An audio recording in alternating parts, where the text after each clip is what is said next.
Cela fait presque un an que Pascale Roumégou passe ses journées à toucher du bout des doigts les 380 sculptures de la Villa Médicis à Rome. Le but de cette restauratrice de statues, identifier les techniques utilisées pour ces moulages afin de déterminer l'époque de leur création. Une chance pour cette jeune femme sélectionnée, tout comme une vingtaine d'autres personnes, pour passer entre 6 et 18 mois dans une des résidences d'artistes les plus prestigieuses au monde. Quand on est restauratrice libérale, on intervient sur une œuvre, on fait la restauration de cette œuvre avec un temps défini.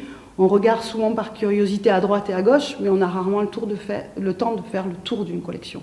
Là, justement, c'est unique pour moi d'avoir une année pour observer vraiment tout un corpus d'œuvres. Hicham Berrada a lui aussi été choisi pour passer une année à l'Académie de France à Rome. La discipline dans laquelle ce franco-marocain excelle n'a rien à voir avec celle de Pascale. Hicham est plasticien et un peu savant fou. Arrivé en septembre à la villa, il travaille sur des expériences visuelles produites à partir de réactions chimiques, filmées et projetées sur les murs de son atelier.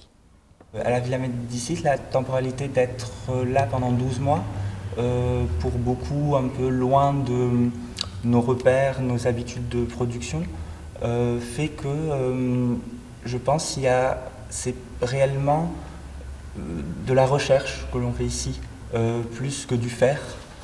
Pas d'obligation de produire un nombre précis d'œuvres durant leur séjour, certes, mais les pensionnaires doivent travailler 5 jours sur 7, quel que soit leur domaine.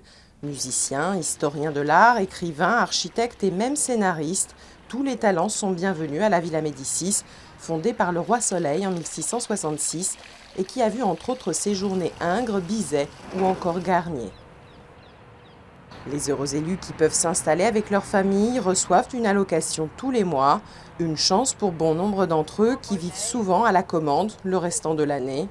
La possibilité aussi d'enrichir leur savoir-faire grâce aux échanges avec les autres résidents, le tout dans un cadre idyllique.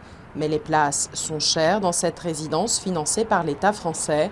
Cette année, sur plus de 400 candidatures présentées, seules 25 ont été retenues.